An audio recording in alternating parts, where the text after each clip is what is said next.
মূল্যের দাম তারা বৃদ্ধি করে থাকেন। মায়ের রমজানে যদি এরকম করে বাজার সিন্ডিকেট গড়ে ওঠে, রাজনৈতিক নেতা কর্মী সাধারণ মানুষ দিয়েও যে ব্যবসায়ীর বিরুদ্ধে আমরা প্রতিরোধ করে তুলব।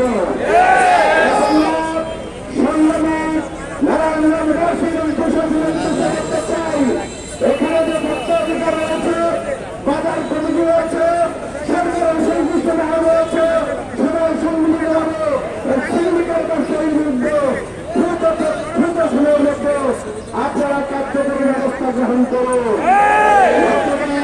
জনগণ হাতে নিলে তখন কিন্তু কেউ পালাবার সময় কিন্তু খুঁজে পাবেন না।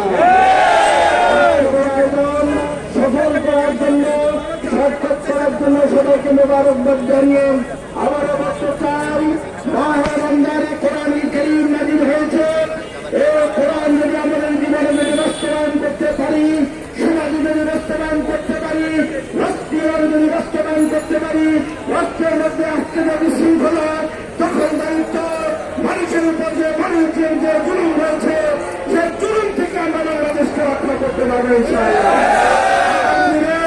সুন্দর একটি বাংলাদেশ, ন্যায় ইনসাফের একটি বাংলাদেশ গঠন করার প্রত্যয়ে আমরা সবাই ঐক্যবদ্ধ হয়ে বাংলাদেশকে গড়ে তুলি। এই প্রত্যয়ে সবাইকে আবারও শুভেচ্ছা এবং স্বাগত জানিয়ে, ধন্যবাদ জানিয়ে আমাদের কথা এবং আজকে এই মিছিলোত্তর সভা শেষ করছি। আসসালামু আলাইকুম ওয়া রাহমাতুল্লাহি ওয়া বারাকাতুহু।